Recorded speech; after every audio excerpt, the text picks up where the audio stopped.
Judy has a roll call of members. All right, item number 2 is the consent agenda. Mr. Schoenbacher, is there anything on there you'd like to apprise us of? I'll just kind of go through some of the end of the year purchases in the general fund, just to go over. There are a couple there that I want to make sure that bring some attention to. If you'll notice at the bottom of the page, Texoma Builder Supply Company, 2 very, for 101, quite a large amount there, $67,343, and then one for $99.74. That is for the replacement of the doors, and on the junior high end, I think there are 27 doors down there total, between classroom doors, doors that counselor's office, a couple exterior doors that lead into our junior high science room, but all those doors down there were the original doors when that building was built. So we're updating the doors, replacing those, and with that will come keyless entry hardware and a system that will allow teachers to have a key card similar to what we have now on the exterior doors in both buildings, but this will start the process of allowing us to do that on the interior.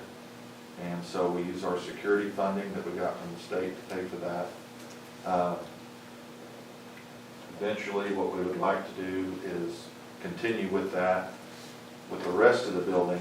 The building down here though, the doors are new enough and good enough shape that all we would have to do on those is replace the hardware, the lock mechanism.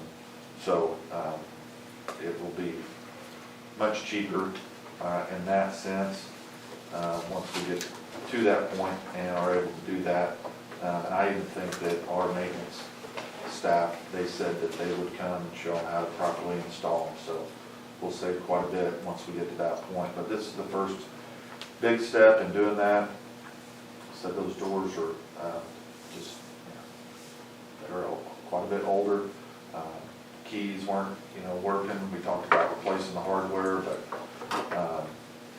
just kind of under, some advice and security, school security said there's, better doors out there for you guys.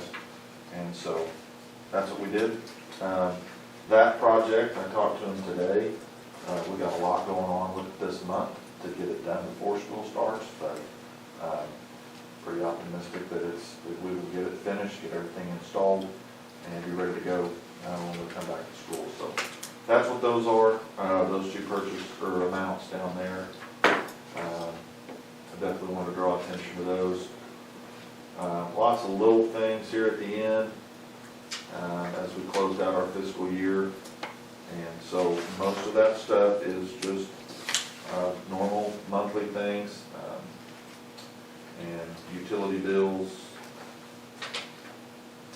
finishing up whatever we probably had left on a contract or 2 here and there to finish out the school year and then finish out the fiscal year as well.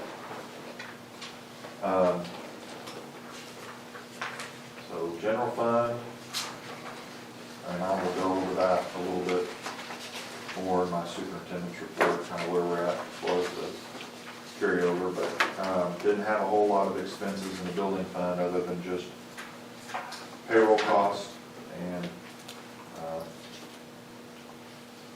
small $218 bill. Pool supply. We don't have a pool, but probably had something to do with the sprinklers, I'm assuming. And then Keystone finishing out our year with them, the Child Nutrition Fund. So as for those different funds, encumbrances, they're on B. That was kind of it. Are there any questions about any of that before I move on? If not, this is the time of year when we need to transfer some interest earnings and close out some older class accounts. So that's what is there on item C. And then numbers 1 and 2, transferring interest and account in the interest in the amount of $27,0537 to the beautification fund, and then transferring what is left in the class of 2024 to their account to the beautification fund also.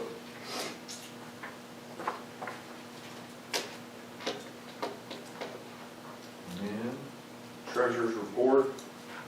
Well, Samantha, if you want to jump in, if you have anything specific about the treasurer's report, just getting things closed out. Like I said, I'll go over fund balances at the end there with my superintendent report. We have one fundraiser request, high school cheer, do their mini cheer camp. So she went ahead and submitted that. All right. I make a motion to approve the consent agenda A, B, C, D, and E. I second. Parker? Yes. Michael? Yes. Poe? Yes. Alden? Yes. All right, item number 3, approve and not approve the district transfer capacity numbers. This is just the time of year when we need to do that. The only adjustment from what we discussed back in April when we did this is we did feel like we could increase the capacity in 5th grade, as we will have 2 teachers at that grade level over there in the elementary. So we would increase 5th grade to 35 students. That way we're well within limits there, but everything else would remain the same. So pre-K through 4th grade, our capacity would be at 20. 6th grade is at 25, and then 7th through 12th grade, our capacity would be set at 30. And as of right now, I've only had 2 or 3 transfer requests. Most of those have been at the elementary level, and we have room, so we've been able to accept those.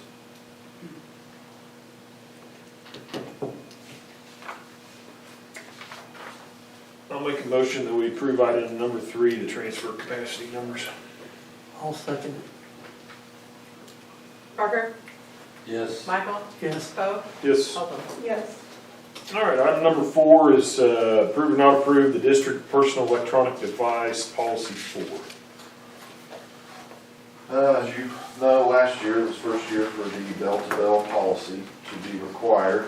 I thought last year went pretty well, but we did have a few things that we felt like we could adjust that would make it a better policy for us. You'll see it again when we discuss the handbook, but because it's its own policy, it's in the handbook, and we try to do that to make sure that we're getting the information out there. I think it needs to be placed in the handbook, but it's a standalone policy. So we're going to talk about it, vote to approve, not approve that, and then we will also need to look at the handbook as a whole. So that's, I know it kind of seems a little redundant, but that's kind of how we need to do that. So last year when we approved this policy, what we did was we just tied it directly to the handbook and what was listed in the handbook as far as consequences that go along with other behavior. And probably some good to that, but I talked to Mr. Guffey, and we kind of felt like what we could do with this policy is put some specific consequences if the cell phone use, if those guidelines were violated. And so, what we came up with there, number 1 is I wanted to make sure that it was specifically listed in each step or each offense that the parent or guardian was contacted at every step, because I think that's crucial to it. We need to communicate every time if there's an issue, what happened, what's going to happen, and where we're at in that process, so that there's no misunderstandings or miscommunication with that. How does that apply if the student's 18 or, can we still do that? Or? We can't. It doesn't matter if they're a student and they're enrolled here, this policy applies to them. Yeah. Oh, you talked about parent-guardian contact. There is a form. If they elect to sign that, I mean, it could throw a wrench in that. I mean, if they sign the form, they don't want the parent to know about any of their records. I mean, yeah, we would just skip that. Sorry, I misunderstood what you were saying there, but. You know, if we can take that out of that form. But if they're underage, is that gonna cause a problem? What I'm saying is, I want the administration to be able to contact a parent guardian, even if that student is 18. Okay, I misunderstood you. I want to make sure that we have everything lined up, whether it's a form to sign or whatever, because I think that's an important step of Well, yeah, the policy. I think the parents ought to know. Yeah. Most I of the just want to time, ensure that we can do that. Well, I most think of the time, school ought we to can't know. make them sign that. I mean, if there's a student that's 18 and they don't want their parents to have access to their educational records, they have every right to do that. Right. But unless they sign that and take that, but for the most part, I think most of our students were able to contact the parent to do that. So, yeah, good question. What we came up with here is kind of, the first time, first offense, of course, the phone will be taken for the day, held in the office, and a lunch detention would be assigned. As opposed to last year, first time, they got put in ISD for a day. So we're kind of backing off there. There's still some consequence to that. The second time, if that student is caught with the phone, taken for a day, and then they would have to serve 1 day of ISD at that point. Third offense, up to 3 days of ISD, and then fourth offense would be 3 days of out-of-school suspension. Coach Guffey and I both felt like if you get to that fourth offense, we're really not talking about a problem with the phone anymore. We're talking about just being blatantly disrespectful, not following the rules. So I don't anticipate it ever, going to that again. I think that's why it's important that there's communication with the parents along the way and what the expectations are, and hopefully work with the parents on the understanding that if it's the second time, the kid just doesn't need to bring the phone at all if they can't, stay off of it. So, like I said, we did go through and tie specific consequences to this policy, which then that is kind of its standalone thing. It would be the same way in the handbook. The other thing that I put in here, because we do have some students that are doing this, and this is, again, up for discussion, but I put that there would be an exception in here if we have students who are active members of a recognized emergency response agency. So volunteer fire department, could be EMS or another first responder organization. It would allow them to carry the phone as a paging device. It does not allow them to be on the phone, to use the phone for any reason other than that. But if that is how they receive a page for an emergency, and it goes off, during class, that kind of allows for them to do that. We do have a couple students that are doing that. They serve on the volunteer fire department right now. I think we have a couple others that have expressed interest in doing that in the future. So I think that that's an allowance that we can make if somebody's willing to serve in that capacity. Typically, those are going to be juniors and seniors, so they should be older, should be responsible. Again, those would be, it comes with a few stipulations here. There would be the understanding there, obviously, with the parents, the kids, in administration, who that is. And, it says it will remain silenced and out of sight at all times, but can receive those emergency pages. They're not allowed to access it for texting, calling, social media, internet, any kind of personal use as far as that goes. So it really does, I feel like, limits them to exactly, that's it. It's just for the paging purpose. Do we have a specific protocol outlined for if they get that, what they need to do to get dismissed from school? Not yet.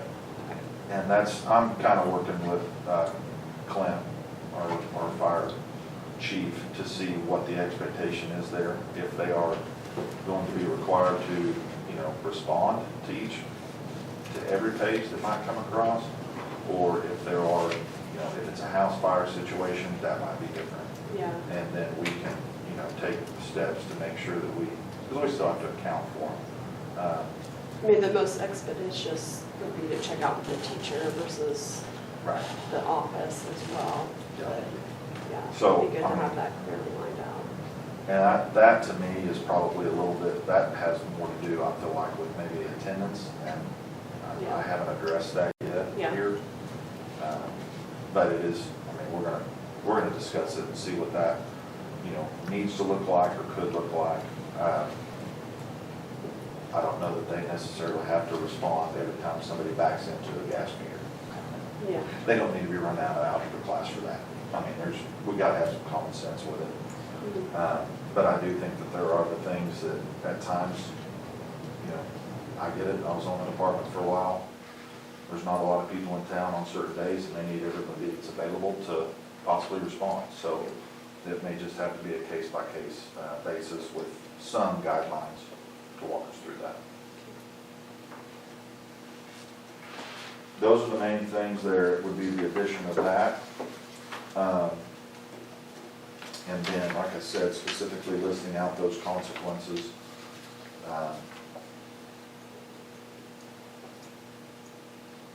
As far as the cell phone policy goes. Everything else is the same.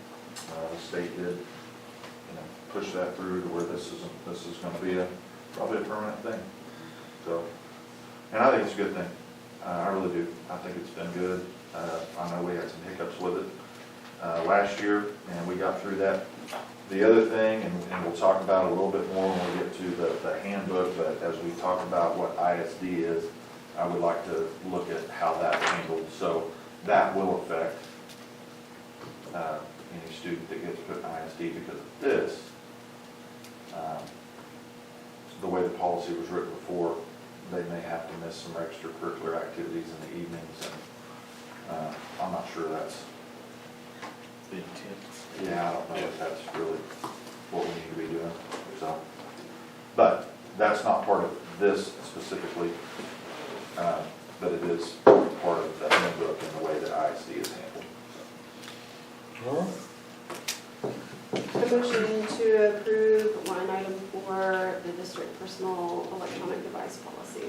I'll second it. Parker? Yes. Michael? Yes. Poe? Yep. Alton? Yes. All right, item number 5, discussion of approve or not approve the interlocal agreement with the City of Cherokee and Alphafa County. And we do this every year just so we can exchange in-kind services at times. We've helped them out on a couple things, but they help us out quite a bit more. So just like to approve that again. I'll make a motion to approve item number 5, the interlocal agreement with the City of Cherokee and Alphafa County. I'll second it. Parker? Yes. Michael? Yes. Poe? Yep. Alton? Yes. All right, item number 6, approve or not approve the district's bullying policy. This has not been approved or updated since about 2017, and so there is some specific language that is now, as of July 1st, that we are required to have in our policy. So it's a good time to just look at the main policy, but then the subsequent policies is listed there that go along with it to get us up to date. This comes directly from the OSSBA. And so it has all of those additions to it.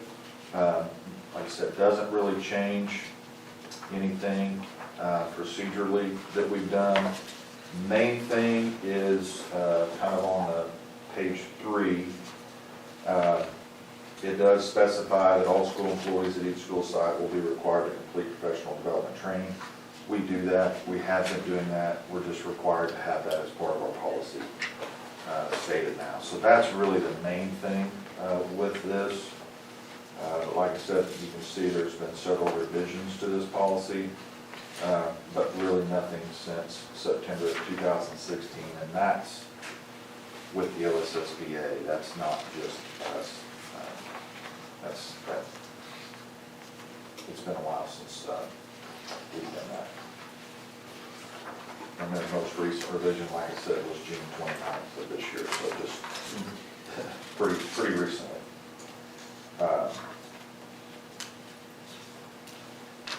It does specify that students will also receive some annual training, so whether that's through classroom discussions, assemblies, presentations, and we try to bring in some kind of program each year to address bullying.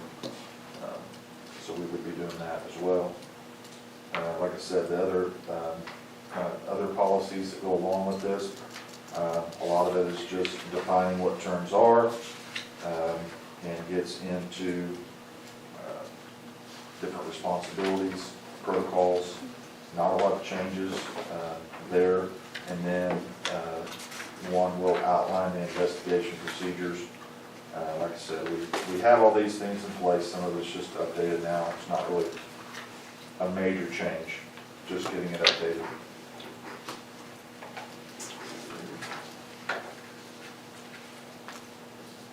I'll make a motion to approve the district's updated bullying policy. Second? Parker? Yes. Michael? Yes. Bo? Yes. Holden? Yes. All right, item number 7 will be the vote to approve or not approve the elementary and the high school handbooks for the upcoming school year. And I failed to bring a copy of anything with the elementary, but I don't think that there was anything in there that we needed to. The only thing that will change is personnel, and then the updated personal electronic policy, that'll be the only thing. So that would just be a quick addition there. With the junior high and the high school handbook, there are a few things, and again, going over some things with Mr. Guppy. The first thing would be how we kind of define or interpret the in-school detention. The way it was written before is that in-school detention, once assigned, would be followed through the following day, and no extracurricular activity participation would be allowed until it was done. And so there was more, I felt like, incidents than not, that I really felt like things were probably, kids were being maybe punished a little more than what I thought was necessary. And I also didn't like if, let's say with cell phones, if a kid was on that step that they needed to serve in-school detention in its second hour, well, they just went back to class for the rest of the day, and then they had to wait till the following day to start the in-school detention. And if there was a ball game or any kind of activity that night, they were missing that as well. And I don't really think that the phones are that big of a problem in that situation to justify all that. So we reworded this to put that ISD will be assigned immediately if given. So if they get it, second hour, starting the third hour, they're going into in-school detention. And then the following day, they would have to be in there for first and second hours. The only thing that it would keep them from participating in would be if there were activities that were going on during the day that they were assigned in school detention.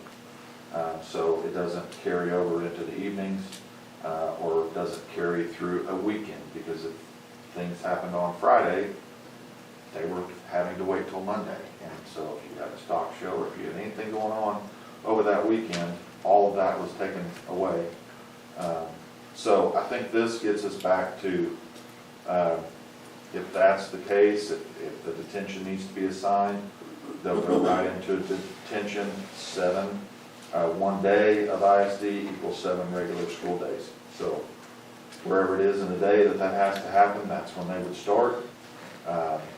If there's activities going on that day, they would be held out from those, but we're not carrying that into the evening, we're not carrying that through a weekend, or something like that. So I kind of feel like that's a little more reasonable, and can still get the point across if that's where we're at with it.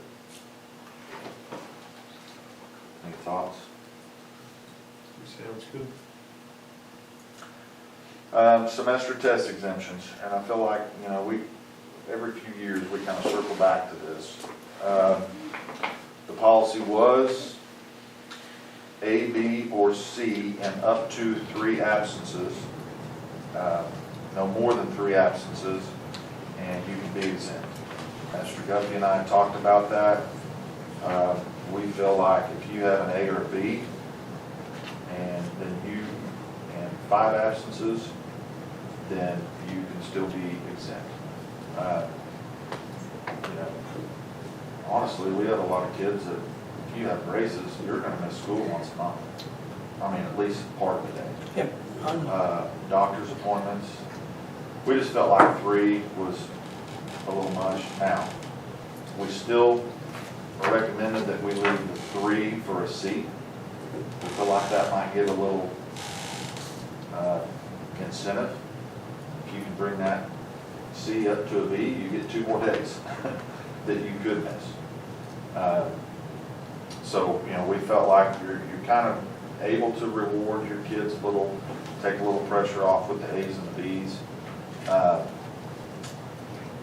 Still leave the C's where they're at. So, an A or B, they can have up to 5. C is still 3, and they can be exempt. The other part of the semester test was if you received any kind of an unexcused absence for any hour, the way it was, you had to take all of your semester tests. We simply just wanted to adjust that. If you have an unexcused absence in 3rd hour and it doesn't get resolved, then you have to take the 3rd hour test. But that doesn't mean that you have to take all of your tests. Sometimes that's not the kid's fault that it doesn't get resolved. Sometimes parents don't call, and we know that the kid wasn't just skipping. It was just whatever reason. Maybe they missed 1st hour for who knows what. So I think that gives the students a little bit more leniency there. I don't feel like we're going to sacrifice anything that, any expectations or any standards that we're trying to hold them to. But I do feel like this is still pretty reasonable. Tardies, just kind of wanted to spell that out a little bit there. If you get 3 tardies in any class, that's an absence. So if it's 3 unexcused tardies, that's an unexcused absence. I don't know that happens a whole lot other than maybe 1st hour and after lunch, probably for some high school kids, but I don't know that that's really a big problem. The other part is we would like to put something in there for absences for medical conditions, whether it be a surgery or a doctor appointment with the documentation. But, we've had more than we would like. Kids that get injured in a school activity, a sporting event, and they've got to go to the doctor and get checked out. They've got to have a follow-up appointment, and then if they require surgery, I felt like at times we were punishing them, instead of telling them, they may have straight A's and they still have to show up and take all their semester tests because they got hurt in a ball game. I feel like putting this in there with the doctor appointment showing us, if they can show, hey, I had to miss these 4 days and it was because I got injured at this activity and these are my doctor appointments that went along with that, then I feel like as administration we should be able to at least say, okay, we're gonna exempt those from applying to the 4 or 5 or 3 day rule. Gives us some discretion, I think, to make some decisions there. Help those kids out a little bit. Didn't change anything else as far as the weights of it, 10%, and all of that, but like I said, Mr. Guffey and I talked about this quite a bit, and we both felt like this was probably more fair and would be a good change for us.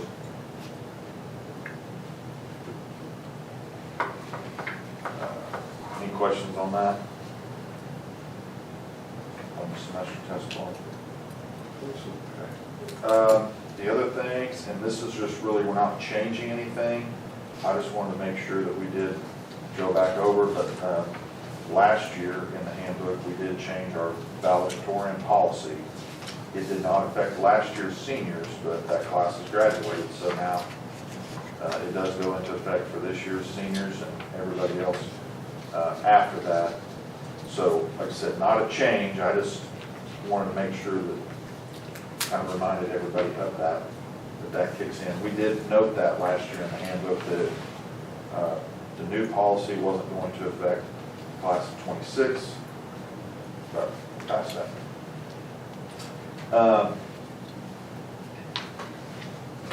Lunch prices. We put this in the handbook, so I felt like this might be a good opportunity to bring this up. This is where we put this, and if this needs to be something that we come back to, that's fine. We don't do any adjustments to reduce lunch prices, but just looking at where we ended last year and probably where we're going to be this year, we were at, for a full price, a full pay lunch for a student, we were charging $2.75. I think we need to go up to $3 even on that, so it would be a 25-cent per meal increase. If you ate every day, it doesn't go up too much, simply because the amount of school days that we go right now. So we would adjust our scale or our chart there to reflect that. But on average, compared to where we were at $2.75, it would cost each student, if they ate every day, an additional $32 a year. So not a real large increase, but I mean, we lost in our child nutrition fund this year. We were in the red about, I think, a little under $9,000, and some of that's because we still have some people that are not paying their bill, and so we weren't able to collect on that. But it's also because, I mean, what Keystone is charging us is going up. So if we don't raise that a little bit, it's still not near what they charge us completely. So we're below that. But like I said, we're just trying to balance out that budget, and it's been a long time since we have had to increase the lunch price. If we do that, I still feel pretty confident if we can get some assistance and maybe get some donations to come in, it would sure help. But we'd like to continue to offer breakfast for free.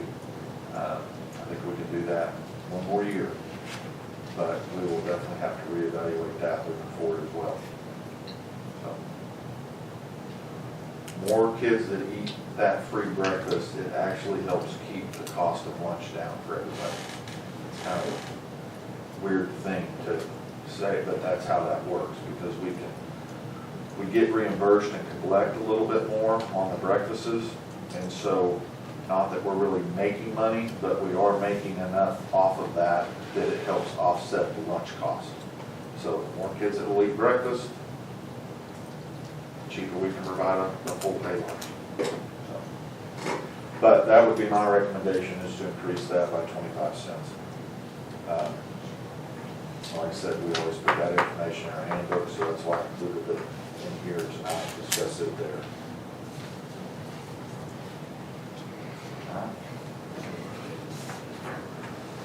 I think that was all of our major changes. The only other things there, obviously, if we had personnel changes in the handbook, it would pretty kind of happens. But as far as made the policy changes, that's it for the handbooks.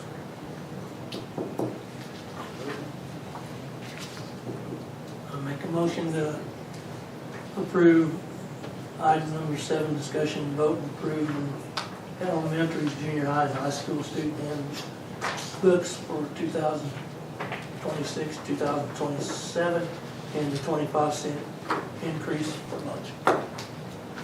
I'll second. Parker? Yes. Michael? Yes. Poe? Yes. Yes. All right, item number 8, discussion and approve or not approve Jennifer Slater with West Handling Testing Services for our special ed testing services. So in talking with Mrs. Hall, our sped director, she felt like this would be a good option for us, maybe save us a little money and some headaches when it comes to some of our sped testing needs. So that's simply what this is it's just using somebody a little different to do some of our sped testing services. What's that gonna cost us a year? This is $500 per test. Okay. And then there's some other tests in there that are $50. And then there's a $25 fee for any other services that, filing and facilitation and things like that. But, yeah, that's about $500. And then there's some mileage cost if they have to drive out here and do that. But what we're doing right now is, I think it'd be better. Okay.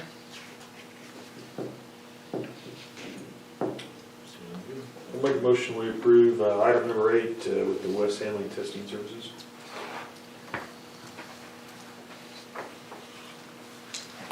Second. Parker? Yes. Michael? Yes. Poe? Yes. Alden? Yes. All right, item number 9, approve or not approve the cash appropriations in the amount of $200,000 in the gift fund.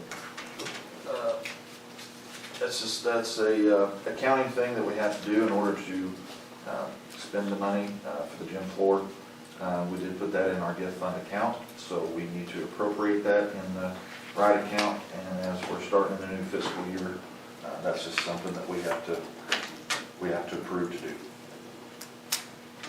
I'll make a motion to approve the cash appropriations in the amount of $200,000 in the gift fund for fiscal year 27. I'll second. Parker? Yes. Michael? Yes. Poe? Yes. Alden? Yes. All right, item number 10, discussion vote to approve or not approve the mission prices for athletic events and offer a season pass option. I'm gonna be honest, I'm really not where I wanna be with that yet, so, Table? I would like to table it for now. I'm not set on exactly what those season ticket prices should be. I'm still talking to a couple other schools around here that offer something similar. And I think we could come back in August though before we start hosting events and still have plenty of time to do those things. But if we do increase anything, it would just be maybe $1 or so per person. But we haven't offered season tickets, so I want to make sure that it's something we're comfortable with and we can do, and I don't want to have to change it too much. So do we need to make a motion to table it? Yep. I'll make a motion to table item number 10, admission prices for athletic events and offer the season pass option. Second? Parker? Yes. Michael? Yes. Poe? Yep. Alden? Yes. All right. Now, item number 11, superintendent's report. Okay. Well, it's been a pretty busy summer. It's gone by extremely fast, so I do want to make sure and thank Coach Balkman and Coach Justin Schonbacher. They've been helping us outside, keeping things mowed and edged, keeping up with that. They've done a really good job. That's allowed Billy and Mike and Aaron to focus on everything inside. I think everything's pretty well ready, except for the doors, like I said, on the north end, and the gym floor. We're still, I think, probably 2 or 3 weeks away from being completed there, unfortunately. I was hoping we'd be a little further along at this point, but hopefully we'll see a lot more progress this week on it and start getting it wrapped up. been discussing plans and things with some of our teachers over here. We've got some ideas on how we're going to address some literacy initiatives.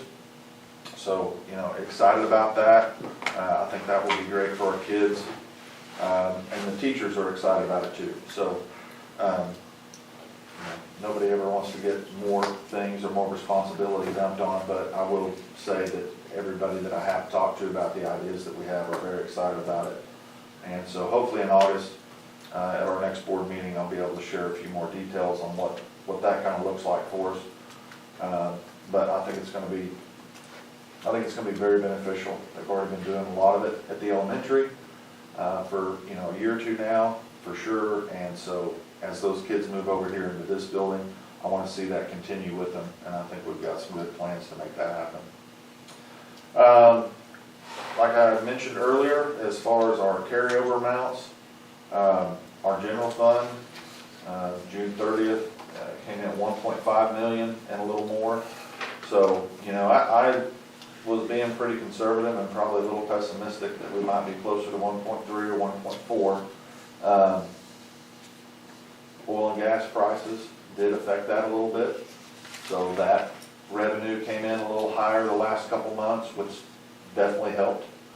But still being able to do that, we did some of that we spent with security funding. I was worried that it would probably drive that down. But we did get our technology grant funding that came in, so it was kind of a wash there. But we need to just keep in mind that was one-time money. The technology money is spent already. It's going to be spent next year. But like I said, with the oil and gas, our property tax, ad valorem money came in a little better than anticipated, and so that helped that number. So that's great news. There's still things out there on the horizon that we've talked about in the past as far as with the oil and gas decisions, property, valuations, and how that's going to affect us. So, there's still things that we need to keep an eye out for. I do think that with what we're doing with the principal position, will save us some money. Of course, we're scaling back with the availability of the LTCs, the counselors that were here, so we won't have that cost. So, we're going to have to keep an eye on things, but I feel pretty good going in with that $1.5 million carryover. I mean, I definitely think we've built us a cushion there that's going to get us through a couple years. So that's good. And then hopefully we can adjust as we go and not have to make any major decisions all at once. Our building fund, it's a little lower than I was hoping it would be, but I felt like after Christmas break we probably needed to make some adjustments because of the way some things were looking for our general fund.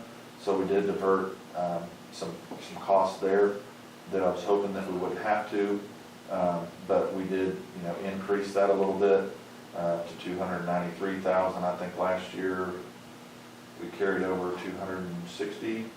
$260,000, somewhere around there. So we did increase it a little bit, not as much as I would have liked, but it's still in good shape. And if we have some projects in the future, I think that we're going to be able to have something there that we can do something with when that time comes.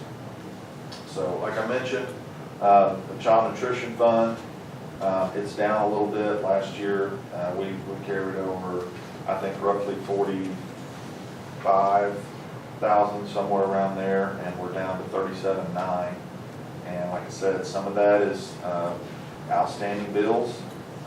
Some of it is just increased cost. We've had a few little things come up in the kitchen that we've had to pay for out of that, but we want to try to keep that intact. That way, if we have a refrigerator go out, stove go out, or something, we have some money to address that, and we're not allowed to build up the carryover there too much. So we really just want to try to get that fund to where what comes in goes out, and we can just operate pretty even right there. And we're really close to that, so I don't think that we have to make too many big adjustments. But sinking fund, it looks like there's a lot of things that have gone in and out there. That's because our bond payment We just had to make that in the last week, so that's gone out of there. You can see that there's still $26,544 in the sinking fund, and so we're going to be talking to our bonds salesman to see if there's any options to do anything with that, and then what is also still there in the roof bond fund. We might be able to do some things with those funds that might generate some more interest income. So I want to take a look at that and see, but everything's pretty close to where I anticipated it being. So general fund's a little higher, so that's good. And we've got everybody in place to start the year. It's going to be here before we know it. I say before we want it, but some people might want it. I don't know, my grandson's ready to go back to school already. Yeah, I'm sure the parents are too, probably at some point. So, but like I said, things are going well. We did have some buses that we had to do quite a bit of work on the air conditioners. The 2 white activity buses, we had them down there in the city. We got one back for sure. Working on getting the other ones back, but those will be things that we just have to address as they come up. But I think we're about to get them all back and have them ready to go. Thank you. Any new business? No new business. Item 13, adjournment. Make a motion, we adjourn. I'll second. Parker? Yes. Michael? Yes. Poe? Yes. Hopper? Yes.